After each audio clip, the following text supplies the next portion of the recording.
Muy buenas tardes, jóvenes estudiantes. Vamos a dar inicio al curso de Derecho Penal General correspondiente al segundo año AB de la Facultad de Derecho de la Universidad de Panamá. Yo soy la doctora Julia Sáenz, profesora del curso, y este corresponde al día de hoy, martes 31 de mayo de 2022. Vamos a pasar lista.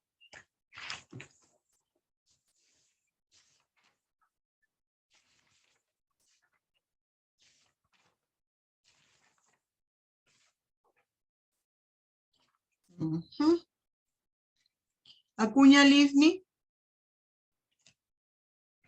Presente, profe. Ajá. Brose Agustín, a mí me parece que yo vi a Brose. Sí, ahí está. Presente, presente. Carles Roberto. Cisterna Roblin.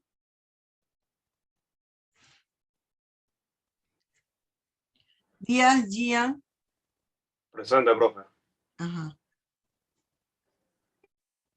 Espinosa Víctor. Gómez Alberto.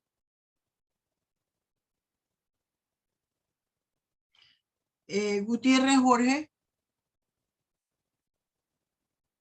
Monsalvo. Ya había Monsalvo. Presente. Moreno Dianet. Pimentel Joel, ya lo vi. Presente.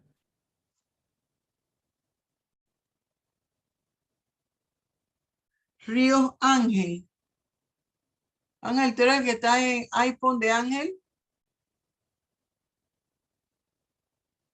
Bueno, el que no se pone en vista, yo le pongo aquí ausencia. Sí, profe, soy yo, Ángel Sánchez Ríos Ángel. Luis.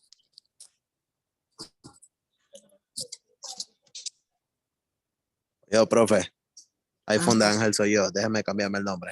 Solís Karen. Sí, está bien. Ya, Solís Karen no está.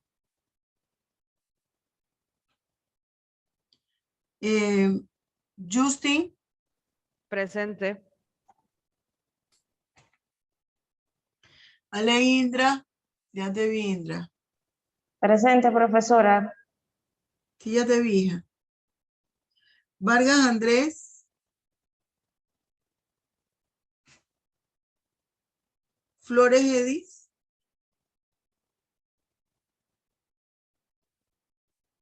López Ariadna.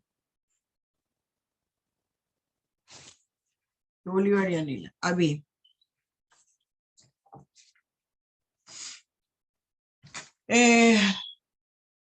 A ver, Justin, ¿dónde quedamos, hija?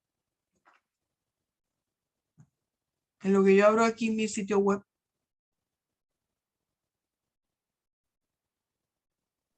Hablamos sobre el delito y quedamos en intercriminis. Ajá. Íbamos apenas para el intercriminis. No, ya ¿Sí? había explicado la parte interna y externa. Ajá. Ajá.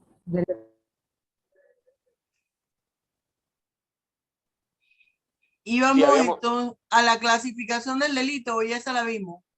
No, ¿Sí? no, la clasificación no la hemos visto.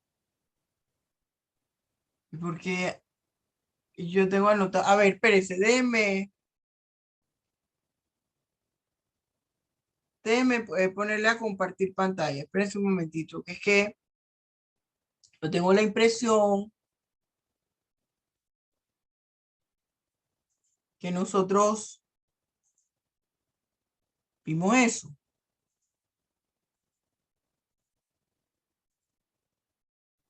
Voy a ponerles aquí, me van a decir donde, yo voy a poner donde me parece que quedamos, y usted me dice sí, no. A mí me parece que empezamos de la clasificación del delito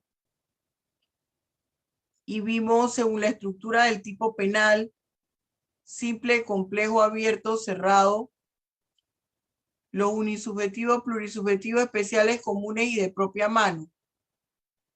¿No? No, profesora, no. O sea, quedamos aquí para empezar aquí. Ajá, Bien. sí. Entonces vamos hoy a ver si avanzamos esto. En el día de hoy vamos a ver como parte de teoría del delito la clasificación del delito.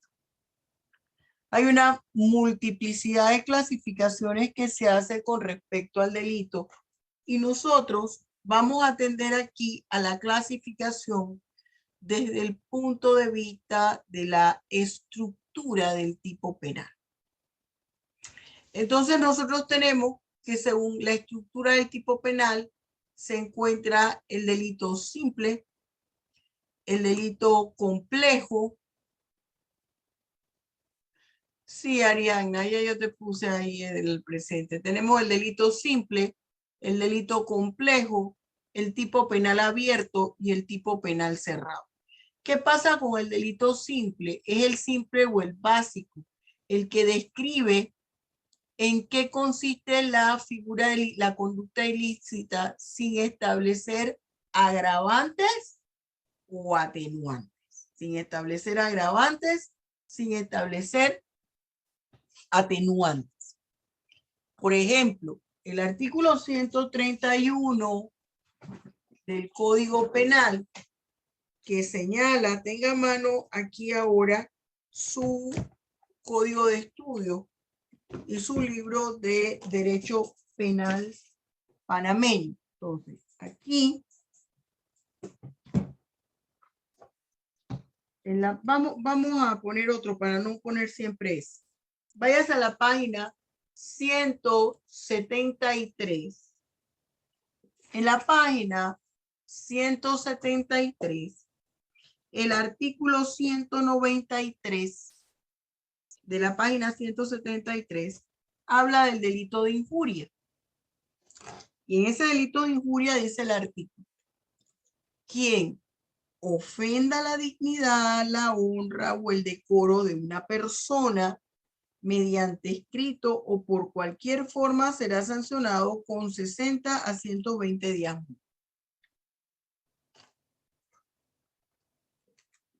¿Qué pasa ahí? Ahí nosotros estamos viendo la conducta ilícita en su sentido básico. ¿Qué quiere decir? Usted no ve ahí ni agravantes ni atenuantes. Por ejemplo, si nosotros vamos al artículo 200 que está en la página 175, que me habla de la violencia doméstica, dice lo siguiente: quien hostigue o agreda física, psicológica o patrimonialmente a otro miembro de la familia será sancionado con prisión de 5 a 8 años y tratamiento terapéutico multidisciplinario en un centro de salud estatal o particular que cuente con atención especializada siempre que la conducta no constituya delito sancionado con pena máxima. Aquí no me está poniendo ni agravantes ni atenuantes. Si nosotros nos vamos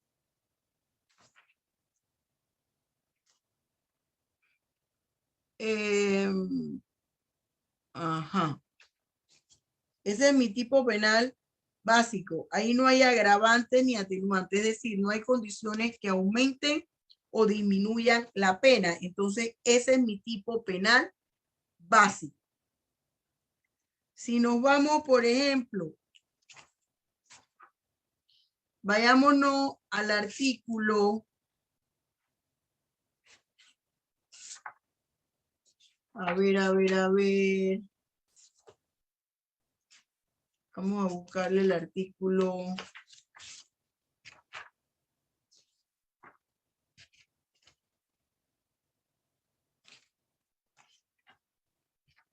Búsquese el artículo 293 que está en el 219. En la página 219. El artículo 293 me habla del delito de terrorismo y establece en el primer párrafo la sanción es de 20 a 30 años en el primer párrafo. Quien con la finalidad de perturbar la paz pública cause pánico, terror o miedo en la población o en un sector de ella, utilice material radioactivo, arma, incendio, explosivo, sustancias biológicas o tóxicas o cualquier otro medio de destrucción masiva o elemento que tenga esa potencialidad contra los seres vivos, los servicios públicos, los bienes o las cosas, será sancionado con prisión de 20 a 30 años. Ese es mi tipo penal básico. El tipo penal básico es lo que nosotros conocemos como tipo simple. No tiene ni agravantes ni atenuantes. Pero si usted se va al segundo párrafo de ese mismo artículo, dice: la pena será de 25 a 30 años de prisión para los jefes de organizaciones o células terroristas o quienes ayuden a su creación o cause la muerte de una o más personas. Ese párrafo es un agravante porque aumenta la pena. Fíjese que del tipo penal simple o básico, la pena es de 20 a 35, pero si son cabecillas de organizaciones es de 25 a 30, quiere decir que aumenta la pena. Entonces, cuando yo sé que estoy en mi tipo penal simple, cuando no tiene ni atenuante ni agravante, cuando yo no veo que la pena ni sube ni disminuye. Mi tipo penal complejo. El tipo penal complejo es aquel que tiene dos o más verbos tipos. Esos tipos penales complejos también reciben el nombre de tipos penales alternativos, porque son varios tipos penales. Eso no quiere decir, fíjese, que la persona tenga que realizar todas las acciones que describe el tipo penal para poder conformar esa figura delictiva. No, basta con que realice uno de ellos. Y volvemos al artículo 200 de violencia doméstica, que está en la página 175. Ese artículo 200 habla de hostigue o agreda física, psicológica o patrimonialmente. Habla del hostigamiento y habla de la agresión. Son dos verbos tipos.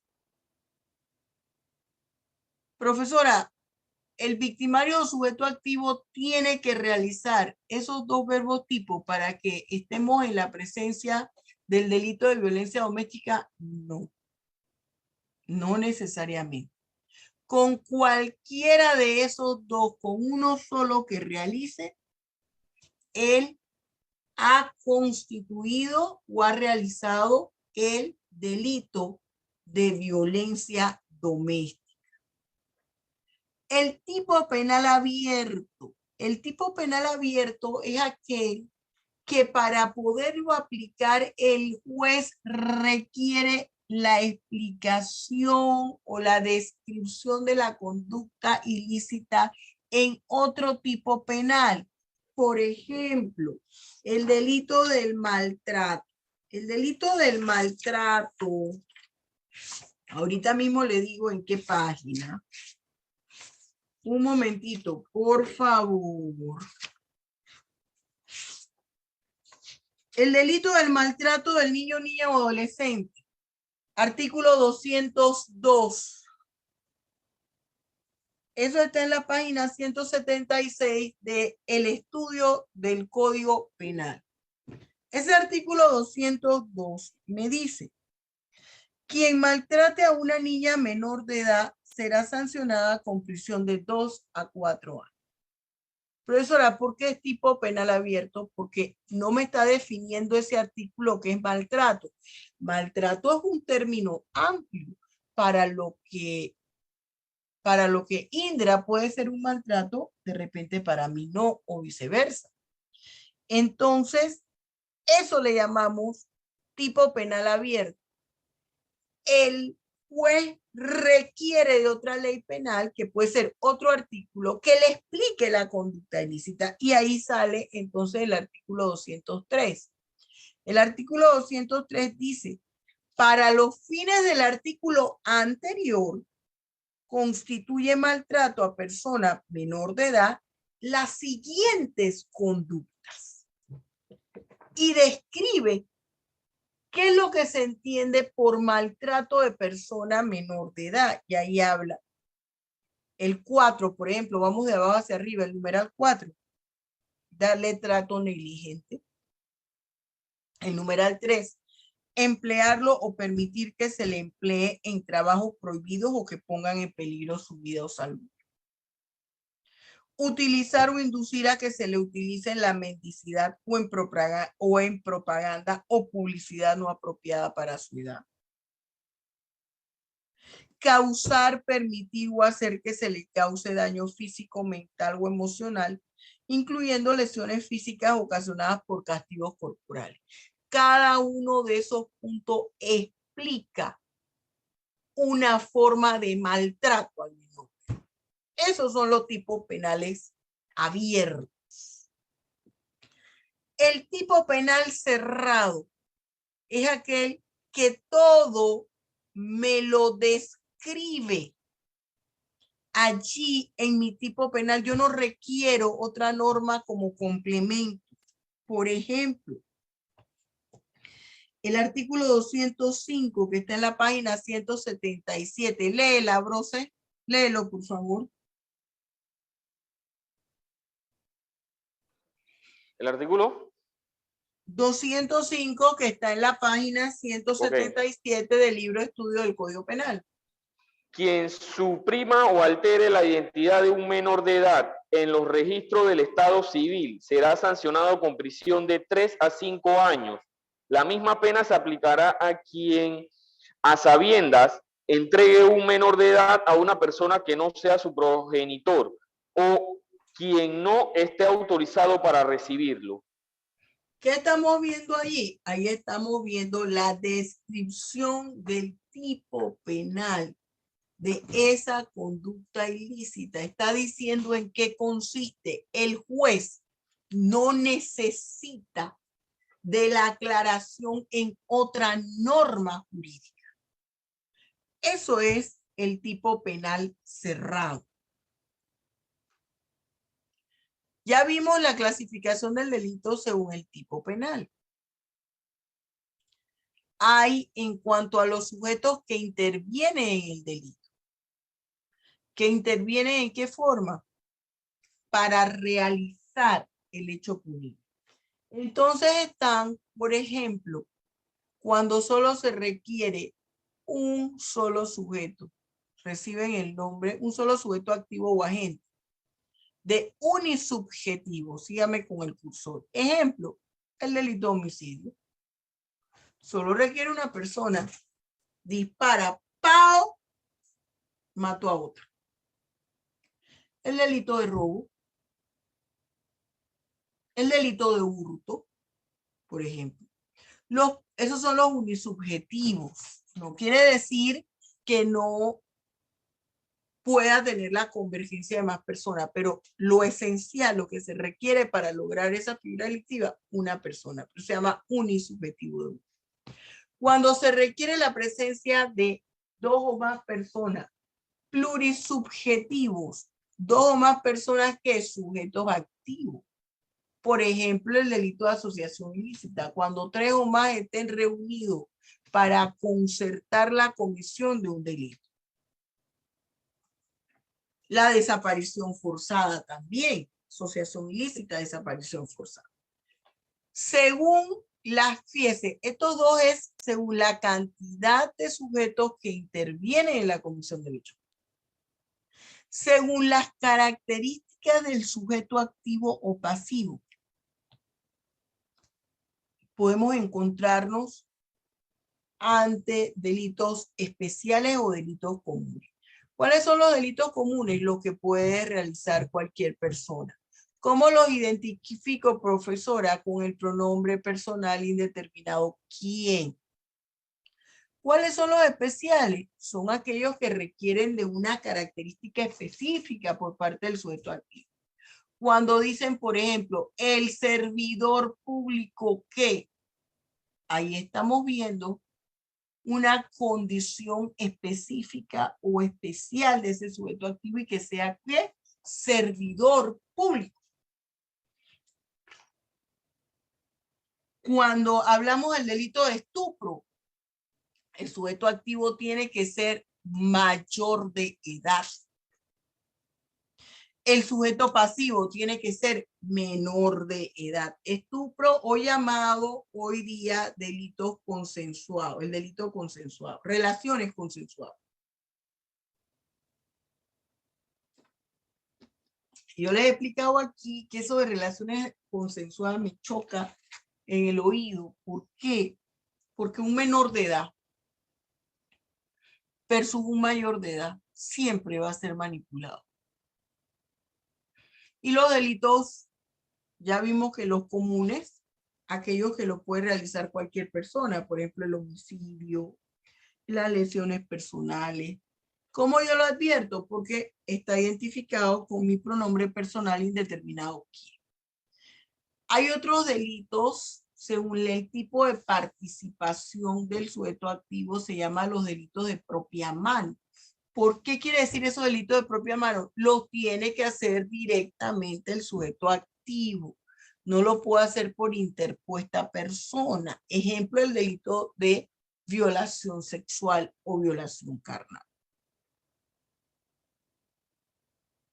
En atención al tipo de acción realizada por el agente o sujeto activo, estamos ante la presencia de los delitos de acción y de los delitos de omisión. Los delitos de acción, el sujeto activo tiene que realizar la conducta para que se lleve a cabo el delito. Mató, robó. Necesita realizar un movimiento corporal de hacer. Cuando el sujeto activo deja de hacer algo, entonces está ante el delito de omisión. Y puede ser una omisión simple u omisión propia. Dejé de hacer lo que tenía que hacer. Y está el delito de omisión impropia o comisión por omisión. La enfermera que le dejan en la cuadrícula del paciente las indicaciones para que le aplique el medicamento. Y que le aplique el medicamento cada 6 horas o cada 4 horas. Y resulta que ella se quedó dormida, no le aplicó el medicamento, el paciente convulsionó y murió. Bien. Según la duración de los actos idóneos y los efectos que este ocasiona. Por ejemplo, está el instantáneo con efectos permanentes. En el mismo momento, cometo el acto, disparo y le disparé a Justin e inmediatamente cayó muerto. Efectos permanentes. Instantáneo, un solo acto. Los continuados requieren de la realización de varios actos, pero un mismo resultado. Por ejemplo, está la trabajadora doméstica que sabe que su patrona tiene un cofre de prendas y todos los días se lleva, toda la semana. Cuando se regresa a su casa, se lleva una alhaja, una prenda, una joya. Que todos los días comete un hurto. No, ese es un delito continuado, porque la finalidad es llevarse todas las prendas. Los permanentes, los actos idóneos que perduran en el tiempo y mientras esté la vulneración del bien jurídico, se va a considerar la presencia del delito. Por ejemplo, el secuestro. Mientras la persona esté secuestrada, hay un daño en el bien jurídico que se suspende cuando la persona queda liberada. Esos son los delitos con efecto permanente. En atención al tipo de daño que ocasiona, están los de lesión y los de peligro. Lesión, óigame, su mismo nombre lo dice, lesiones personales. De peligro es el delito de abandono, cuando se pone en riesgo la vida de las personas.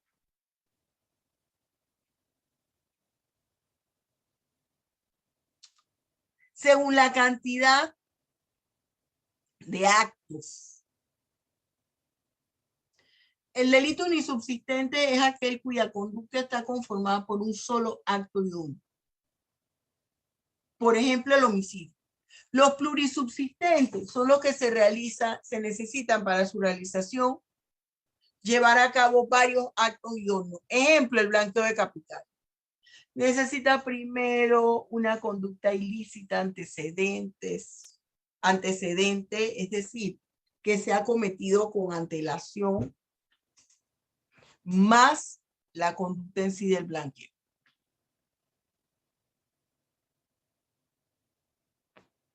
A ver, según el ejercicio de la acción penal que se interponga, si es de oficio, si es por querella de la parte afectada, entonces se divide en tres grandes grupos. Los delitos de acción penal pública, esos no requieren que la parte ofendida ponga ninguna denuncia. La autoridad solo con que se entere puede dar curso al proceso. Ejemplo, homicidio. ¿Por qué el homicidio? Porque ahí eso garantiza la vida y la vida es un bien jurídico de doble titularidad. Lo de acción pública que requieren instancias privadas. Bueno, esto quiere decir que la parte afectada denuncia o interpone una acción y ya después que interpuso la acción o denunció, el mismo Estado se encarga de continuar. La parte afectada no puede decir, ay, pero es que ya yo lo perdoné. No, no, no, no, no. Ejemplo, abuso deshonesto en personas mayores de edad. Artículo 112 del Código Procesal Penal. Acción privada es que el proceso solo lo puede iniciar la parte perjudicada, la parte afectada, más nadie. Ejemplo, delitos contra el honor, artículo 114 del Código Penal. Bien. En cuanto a la tipicidad subjetiva, fíjese, aquí en Panamá solo existen los delitos dolosos y culposos. Pero en otras regiones están los delitos imprudenciales y los delitos ponenciales.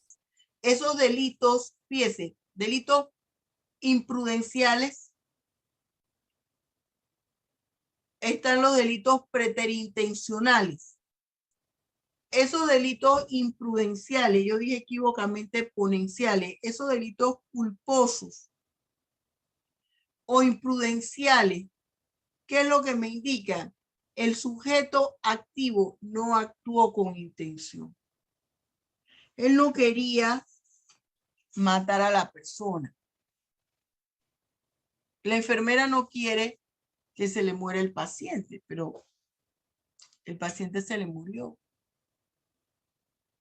No le aplicó el medicamento a la hora de vida porque quedó dormida doblando el turno. Y cuando despertó, ya se había pasado el turno, la hora de poner la medicina al paciente y ya convulsionó y fallece. ¿Y por qué culposo o imprudencial? ¿Por qué imprudenciales? Bueno, porque aquí no hubo inobservancia del deber de cuidado, hubo negligencia. Los delitos preterintencionales que antes estaban aquí en Panamá en el Código de 1982 ya no están. Y estos delitos decían que la conducta inicia con dolo y termina con culpa. Yo quería al principio matar a la persona que me llevó el estacionamiento. Me puse bravo. Tenía 20 minutos de estar esperando el parking y ese vino se abrió, ¡pácata! Y cuando yo iba a entrar, se adelantó y me tomó. Y ahorita mismo lo estrello contra la pared, se muere. Y me salgo del carro, lo agarro y lo saco del carro y empiezo a darme moquetazos con él. Pero ¿qué pasa? Que cuando estoy en ese dándome moquetazos con el señor que me tomó el parking, él se trastabilla y yo me asusto. Y trato de agarrarlo para evitar que se caiga y se golpee la cabeza y se mate. Y resulta que yo trastabillé, caí encima de él y él se golpea la cabeza. Empecé con dolo, terminé con culpa preterintención. Doloso, yo tengo la intención directa de cometer el hecho. Yo no me equivoqué ni de persona, ni de momento, ni de lugar.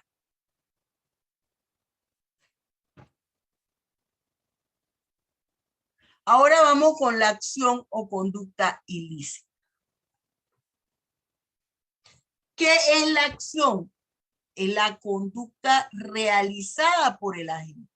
Y esa acción está conformada por actos idóneos. Entonces, esa conducta, yo me voy a fijar, la acción que es la conducta, que está conformada por actos idóneos. ¿Qué es lo que me va a servir a mí, juez? Identificar los actos idóneos que formaban parte de esa acción. ¿Por qué, profesora? Porque a través de esos actos idóneos, yo me doy cuenta si en realidad él perseguía llegar a esa conducta ilícita.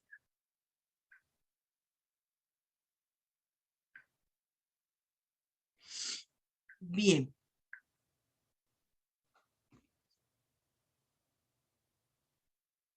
Los elementos de la acción: resultado, la fibra delictiva, nexo causal y el acto de voluntad corporal o de abstención. Yo realizo una conducta y el nexo causal va a ser que va a traer como consecuencia la comisión de la figura delictiva. Cuando hay ausencia de acción, si yo trabajé bajo un estado de inconsciencia, yo estaba somnolienta, había amanecido, no sabía en realidad ni qué día era hoy, con un dolor de cabeza tremendo, hay un estado de inconsciencia, hay ausencia de acción. O movimiento reflejo, ¡pac!, me pegaron en el codo y yo moví el brazo. Y fuerza física irresistible. Una persona de 2,5 metros me agarró por los hombros y yo estuve ahí forcejeando. Fuerza física irresistible. Ahora, esa acción se explica a través de diferentes teorías: la causalista, la finalista, la social, la negativa de la acción y la persona. Vamos a hacer lo siguiente para que esto no sea un monólogo. Usted va a abrir su libro de texto en la página 107. De la página 107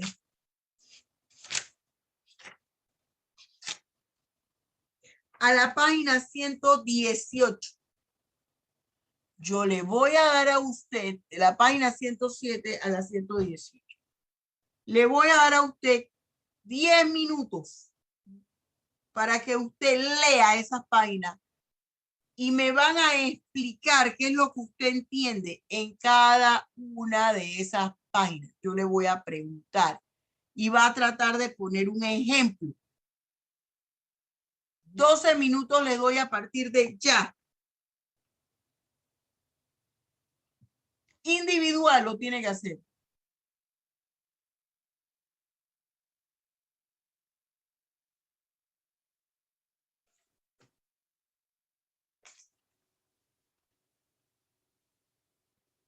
Use el libro de texto.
Te quedan 5 minutos.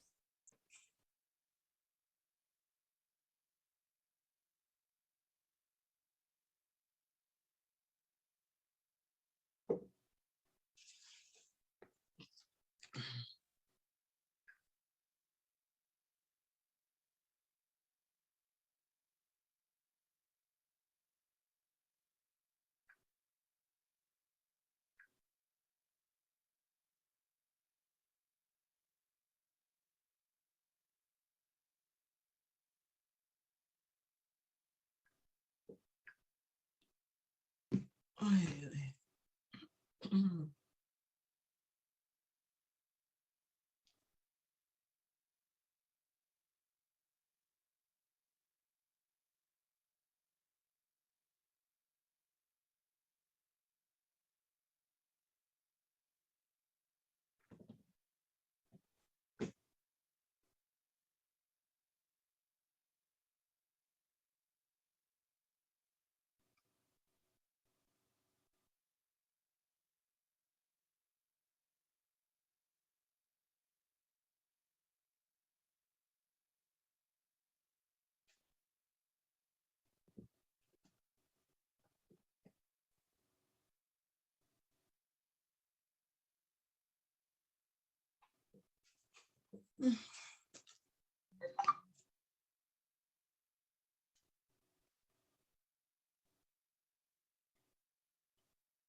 Te quedan 2 minutos.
Un minuto. Un minuto, yo voy a hacer algo y quiero que usted me explique qué es eso.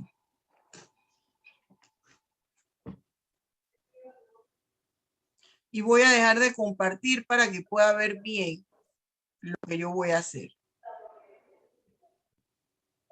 Bien, ya, suspenda.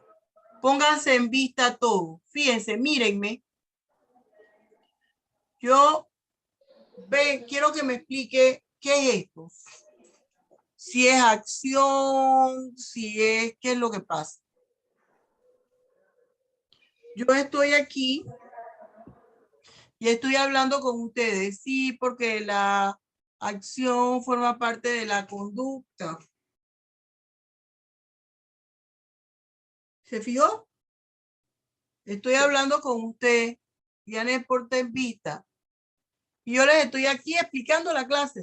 Yo quiero que usted me diga si esto es una acción, si esto es una conducta o qué. Yo les estoy aquí hablando de cualquier tema, no vamos a decir que de la acción. Les estoy hablando del cambio climático, de los marcianos que estaban diciendo los del Pentágono. Fíjense que ahora el Pentágono dice que hay marcianos y como usted comprenderá, viene la invasión de los marcianos. ¿Qué es eso que acabo de hacer? ¿Es una conducta? Yo estoy aquí hablando con ustedes. Una acción. Es una conducta, profesor, Una conducta. ¿Por qué, Indra? porque usted es la que está ejerciendo su modo. Ajá, pero yo estoy aquí hablando. Estoy hablando y dándole la clase y de momento... Sí, porque, a ver, Monsalvo, contésteme. ¿Qué tú te imaginas, Monsalvo? Si yo estoy aquí dando la clase, sí, porque mira que contéstame si qué es una acción. Y yo, Que hay un desinterés. Cae en pero fíjate lo que yo estoy haciendo. A ver, vamos a hablar de la teoría del delito. Y la teoría del delito es una de las conductas pilares.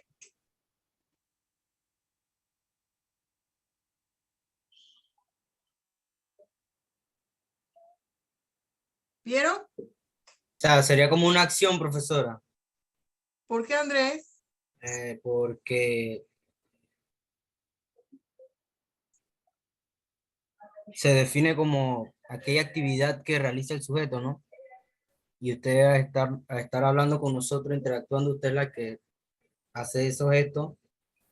Pero mira, fíjense Ajá. lo que yo acabo de decir. La teoría del delito que estamos desarrollando en el día de hoy constituye una de las teorías básicas del derecho.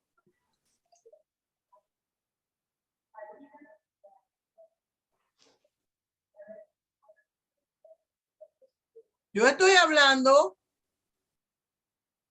y hago así.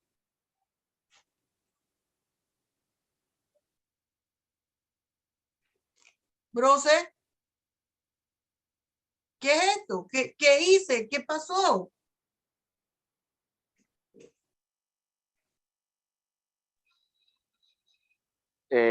Bueno, una acción no sería, eso sería ya básicamente una consecuencia de un cansancio que usted tiene porque se está quedando dormida en plena clase. ¿Y qué pasa si me dio un infarto? Sería como una consecuencia, profe. ¿Y las consecuencias no son acciones? Sí. A ver, Joel. Son resultados. Son resultados. ¿Qué más? A ver. Yo estoy hablando, estudiando la clase.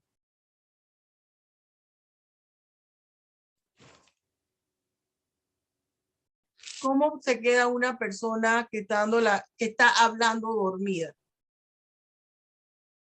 Pero es una acción, una conducta o un resultado.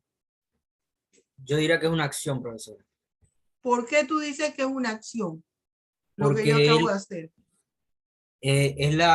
es como lo que hace el sujeto que es usted, pues la acción esa, el quedarse desmayada. Exacto. Ujú. Justin, Y usted no está impartiendo una clase y por lo menos eso crea, eso, ¿cómo se dice? Produce consecuencias, ya que no vamos a recibir la clase como es. De mi parte sería como una acción. ajá. Justin, De mi parte también, profesora, porque la acción conlleva a resultado. la acción conlleva resultado. Monsalvo, Profe, pero no hay una inexistencia del nexo causal. O sea, ¿qué fue lo que provocó el que usted se durmiera, se desmayara? ¿Me explico? ujú. Para mí Entonces, es para ti es la inexistencia de un nexo causal. Ya. Pero es que la acción te lleva a tres hechos que sería el movimiento y el resultado. Eso sería de causalidad, ¿no? Para mí es un resultado, profe. un resultado y los resultados que son nada. Cállese. El resultado de que usted está cansado y tiene sueño. El resultado de una acción. El resultado de una acción. Pero y entonces el que yo caí así es nada. Solo un resultado y me desplomé. La consecuencia. Consecuencia. Por eso yo te dije Fíjense, que era una porque, mire, ¿por qué estoy haciendo esto? Porque ahí usted ve en la teoría una poca de historia y un choro para explicar el hecho punible. Nosotros estamos entrando cuando vamos a la conducta, cuando vamos a la acción, estamos ya entrando a analizar los elementos constitutivos del delito. Y el elemento básico es la conducta. Aparte de la tipicidad, de la antijuricidad, de la culpabilidad, de la imputabilidad, de la punibilidad, lo básico de mi delito es la conducta. ¿Y qué es la conducta? Es un comportamiento. ¿Qué es el comportamiento? La realización de actos. Actos que van a ser coherentes, actos que no van a ser coherentes. Y de esos actos yo tengo que buscar cuál es el idóneo para algo. ¿Qué es esto? Esto es un acto. Esto es una acción. Me desplomé. Esa es una acción. Vamos a buscar el porqué de la acción. Eso es otra cosa. La profesora estaba hablando y de momento cayó así. Esto que yo caigo así, eso es una acción que forma parte de mi conducta, que forma parte de mi comportamiento. Entonces, yo tengo que ver qué fue lo que originó que yo me desplomara así si estaba hablando de la teoría del delito. Ah, puede ser que la profesora se quedó dormida por el cansancio. Puede ser que la profesora le dio un infarto. Puede ser que la profesora se le desabrochó toda la camisa y se dio cuenta y hizo así para que no se le viera el brasier y los senos. Están viendo todas las posibilidades que pudo haber sido. O puede ser que la profesora se enojó. Yo ya no voy a hablar más. ¿Se fija? ¿Qué le quiero decir? ¿Qué es lo importante en mi conducta, en mi acción? Es advertir qué fue lo que hizo el sujeto activo. El sujeto activo o victimario o agente. Yo tengo que fijarme la conducta que realizó el agente. La conducta es el comportamiento, la acción que realizó. Para yo poder entender, primero identifico la conducta. La profesora se desplomó. La profesora estaba hablando y se desplomó. Hay dos acciones ahí en mi conducta. Ahora yo voy a indagar si hay relación entre esas dos conductas. Ahora yo voy a indagar qué fue lo que originó que la profesora se desplomara o que hiciese esa conducta que realizó. Y voy a para entenderlo, yo voy a tener que relacionarlas. Y al relacionar esas conductas, yo estoy buscando un nexo causal. ¿Qué les quiero decir yo con esto? Toda esa teoría que les estoy yo describiendo ahí, no la podemos usar por separado. Profesor, entonces, ¿para qué caracoles la da? Porque son necesarias conocerlas para poder entender cómo yo puedo explicar o analizar la conducta realizada por el sujeto activo. No es cierto que yo no voy a buscar un nexo causal. Siempre va a haber un nexo causal, pero la naturaleza de ese nexo causal es distinta. ¿Cuál sería el nexo causal aquí? Es decir, ¿qué fue lo que originó que la profesora se desplomara? Si ella estaba hablando bien, no fue nada. Simplemente la profesora tenía sueño, pues, o ya estaba aburrida. Dijo, ya yo no quiero seguir dando la clase. Y se cayó. Dijo, voy a ver si los estudiantes me están prestando atención. Al verme así desplomado, decir, profesora, ¿qué le pasa? Siempre toda acción, toda conducta va a tener un porqué. ¿Qué es el porqué? El nexo causal. que me va a explicar el por qué ocurrió una cosa. Y ese nexo causal me va a determinar también el nivel de responsabilidad que puede tener ese individuo. ¿Por qué no se logró cubrir el material? Porque la profesora, después de los 10 minutos que estaba dando clase, se desplomaba y se quedaba dormida.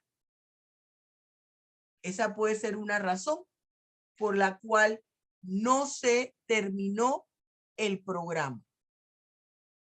Ahora yo voy a ver en qué medida la profesora es responsable de eso. Y cómo yo advierto en qué medida la profesora es responsable de eso, estableciendo el vínculo entre lo que ocurrió y lo que motivó esa acción. ¿Por qué la profesora se quedó dormida?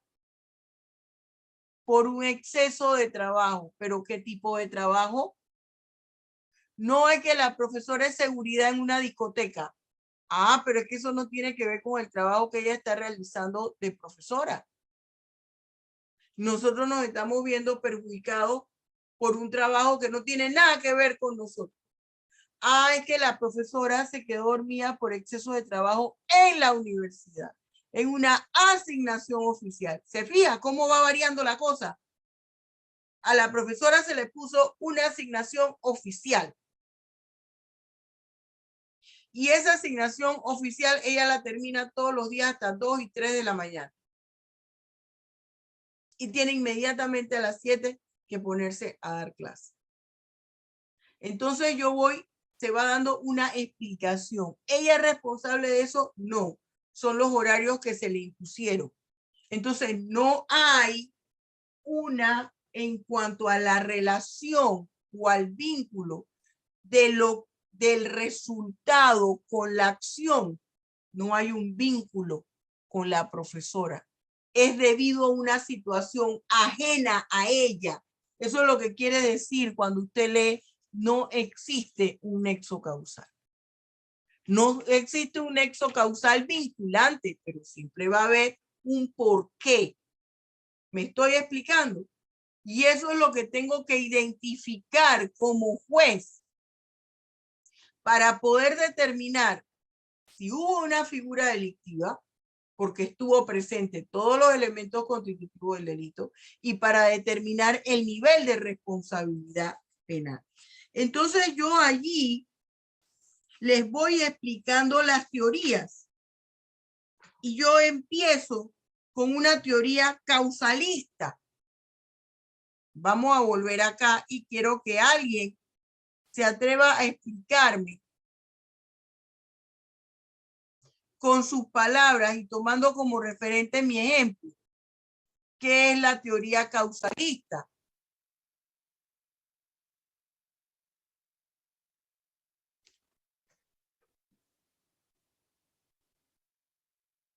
A ver.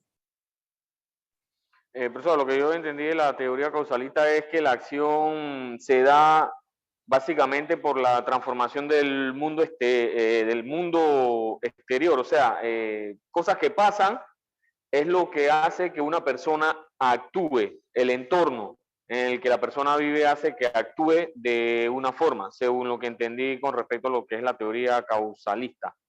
Explíquemela con el ejemplo que yo di, que me desplomaba.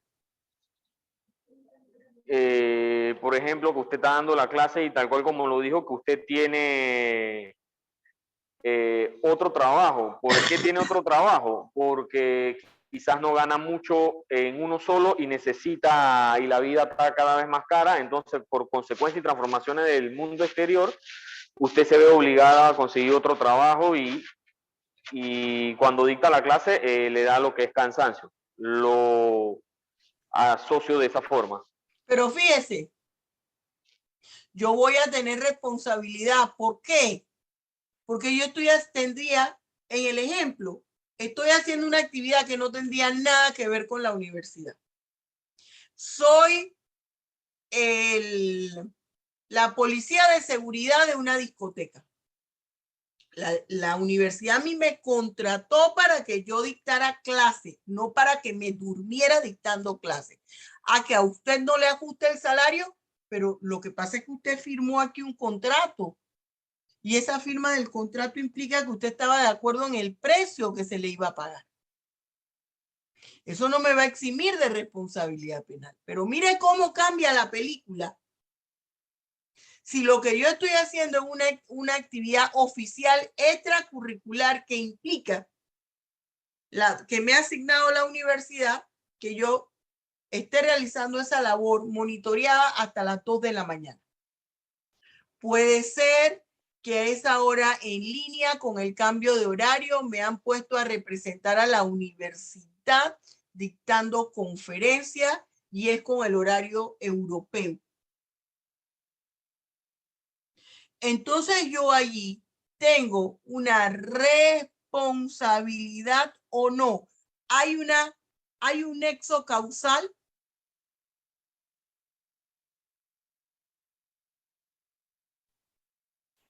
¿Cómo, profesora? Hay un nexo causal allí. Si yo ya no es porque soy la policía de seguridad de una discoteca, sino es porque estoy en una asignación oficial de la universidad, donde represento a la universidad dictando conferencias en un horario de Europa, porque es con España. Y finaliza a las 2 de la mañana, hora de Panamá, y en España es 3, 4, 5, 6, 7, 8, 9 de la mañana. Creo que no habría un nexo causal, profesora. Sí hay Exacto. nexo causal. ¿Sí? ¿Ah? ¿Qué nexo causal, Agustín? Porque no es de la misma universidad que le están mandando la charla que tiene que ser. Claro, pero ya no es una responsabilidad. La universidad debió prever cuál era mi horario de trabajo. Entonces, Estoy terminando a las 2 de la mañana, a las 3 de la mañana y tengo clase a las 7 de la mañana. entonces lo que lo cubre de la universidad se desvincularía de lo que le sucedió a usted. No es que se desvincula, es que no tengo yo una responsabilidad directa con ustedes por haberme quedado dormida dándoles la clase. Porque la universidad me ha puesto una asignación y no ha tomado en cuenta que yo tengo una clase, que yo tengo las clases a las 7 de la mañana. Debió relevarme de las clases de las 7 de la mañana para que yo empiece las clases a las 9 de la mañana. O esa semana suspenderme las clases. ¿Se fija? Esa es cuando hablamos de la inexistencia del nexo causal. Siempre va a haber una relación de algo. O sea, siempre una cosa origina otra. Pero tengo que advertir para valorar, es lo que dicen las teorías, que esa relación entre una cosa y otra, lo que originó la conducta, tenga relación jurídica. Esté involucrada la intención. ¿Qué me dice la causalista? No está involucrada la intención, pero sí hay una relación. ¿Me estoy explicando?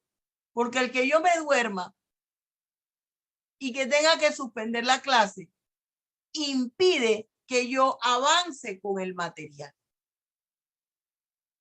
Usted disparó el arma. Sí, yo disparé el arma, pero es que había en el país, yo era policía, y había alteración del orden público. Estábamos en lo próximo a que la situación de seguridad nacional estuviera tan alterada que podía haber un movimiento interno en el país que podía desencadenar en una desestabilización del gobierno, en un golpe de Estado, en una guerra civil.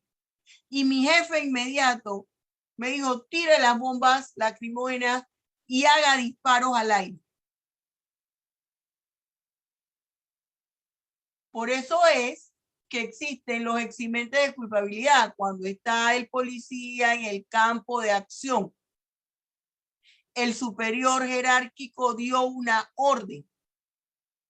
Estaban en el campo de acción, estaba toda la gente en la calle, desbaratando los negocios, tirándole piedra a los automóviles. Había un disturbio masivo.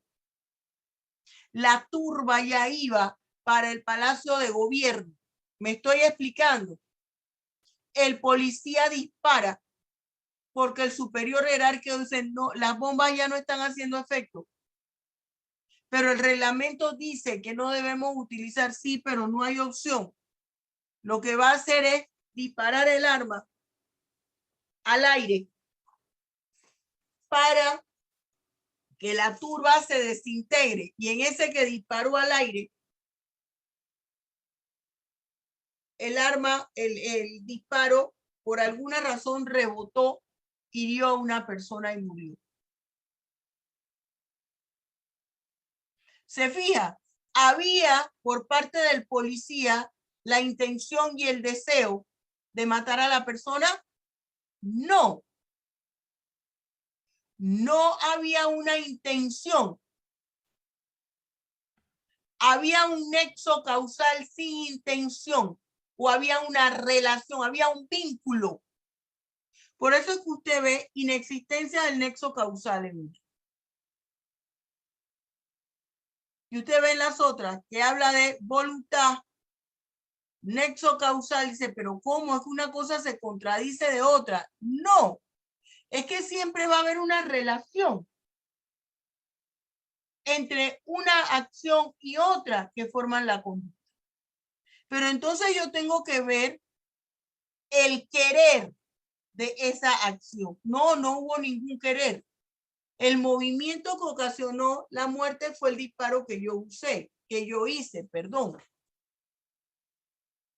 Eso es lo que quiere decir cuando hay el movimiento voluntario o el mundo exterior motivado por la voluntad, porque cuando habla con la voluntad, pareciera que fuera intención. Eso es lo que me dice la causalista. Fue un acto que se realizó y la persona lo hizo. Y lo hizo porque se quedó dormida. Lo hizo porque el superior jerárquico le ordenó y había disturbios en toda la ciudad. Hay conducta, hay un resultado, hay una relación de un acto y otro, pero no está el aspecto psicológico que involucra la intención. Esa es la causalista. La finalista. Aquí en la finalista, y ahora ustedes me van a dar el ejemplo. ¿Qué pasa en la finalista, Justin?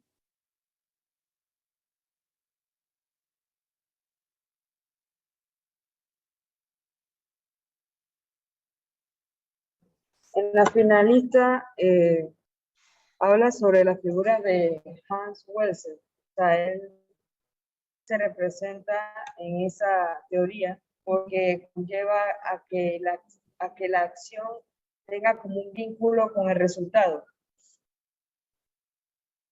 Ajá, ¿qué más? ¿Por qué? Esa finalista me dice, toda acción conlleva un fin. El sujeto activo debe estar en capacidad de advertir la consecuencia que va a generar su acción. Y como está en capacidad de advertir la consecuencia que genera su acción, debe también de entender cuál es ese riesgo jurídicamente relevante, ese efecto de la acción y cómo él lo puede evitar o cómo él puede aminorar el resultado producto de ese riesgo. Si yo voy para una fiesta y voy a ingerir bebidas alcohólicas, ¿qué puede pasar si voy manejando un vehículo a motor? Que me accidente, ¿verdad? Entonces, ese es un riesgo jurídicamente relevante. Yo debo tomarlo en cuenta y debo actuar en base a ese riesgo. Mi conducta que va encaminada a un fin, que tiene un fin, yo tengo que ver cómo aminoro la consecuencia de ese fin. No llevo el carro, contrato un Uber y le digo, me viene a recoger en 2 horas, en 3 horas y me regresa a la casa. Yo estoy tratando de aminorar el riesgo jurídicamente relevante. La teoría finalista lo que dice es, toda conducta lleva inmerso un fin, una finalidad. Eso genera un riesgo, toda conducta genera un riesgo. Y el sujeto activo debe estar en condiciones de advertir ese riesgo jurídicamente relevante y conducirse en atención a ese riesgo, a lo que puede pasar. El riesgo es lo que puede pasar. La social me dice, acuérdese de lo que yo le hablo aquí de Ortega y Gasset, el hombre es él y sus circunstancias. La social me dice, todo lo que rodea al individuo influye en su comportamiento. Influyó el cansancio, influyó la hora para que ella se durmiera, influyó si comió o no comió, influyó las horas de clase que lleva. Eso es lo que me dice la teoría social. No tenía dinero, los hijos no habían comido. No estoy excusando la figura delictiva, pero estamos viendo la explicación, los factores criminales, las circunstancias que envuelven el hecho.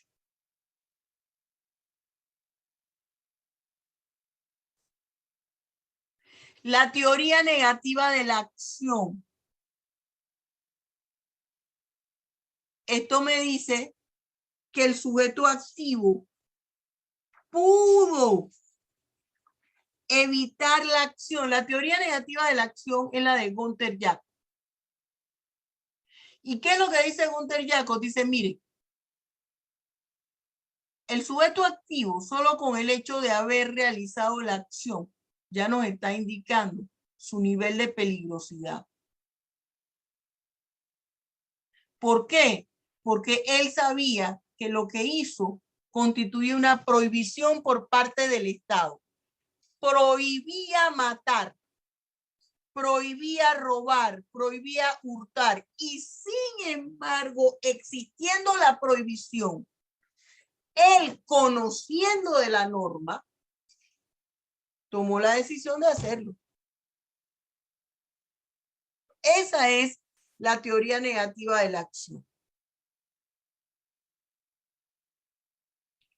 Las teorías personales que las desarrolla Klaus Roxin me habla que es una decisión. Hay una intención. Cuando se dice que el sujeto activo decide voluntariamente, aquí estamos hablando de los delitos dolosos, la intención de cometer el hecho punible. Hay dolo. Mire que estas teorías a todas les he puesto una pregunta: ¿en qué consiste? ¿Cuáles son los elementos? Si yo fuera usted, le ponía atención a eso. No se me ha olvidado, no se me ha olvidado que le puse el tallercito.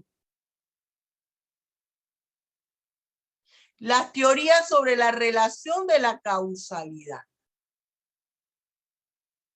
Y aquí usted ve la teoría de la causa próxima, de la causa eficiente, de la equivalencia de la causa o de la conditio sine qua non, de la causalidad adecuada, de la preponderancia y la teoría de la condición más eficaz. Yo quiero que usted me estudie todas estas teorías de la página 107 a la página 118. Me la explique con sus palabras la próxima clase y me dé un ejemplo de cada uno de ellos. El lunes vamos a hacer un taller.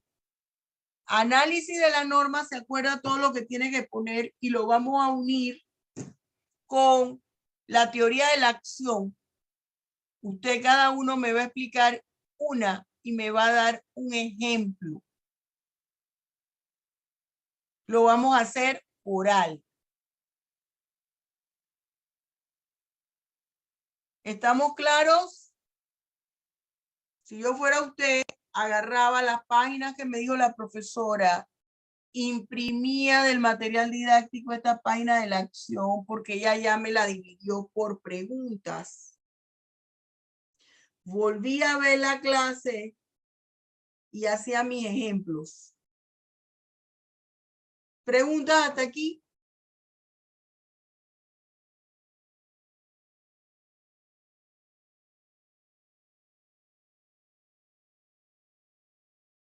Yo aquí, ¿quién allá?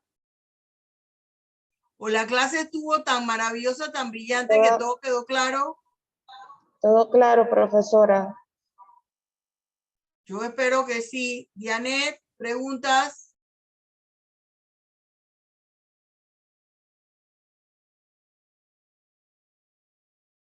¿Aló? Yo aquí, ¿quién allá? Agustín.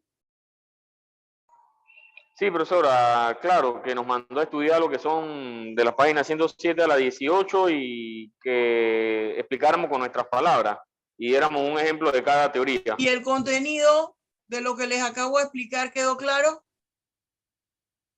Sí, profesora. Bien, bueno, vamos a ver eso el lunes, cómo está, a ver si es verdad que eso quedó claro o no. Entonces, jóvenes, esto se los estoy subiendo en el transcurso del día o mañana. Dios los bendiga ricamente. Hasta luego. Bueno, Ok, saludos, profesora, profesora. gracias.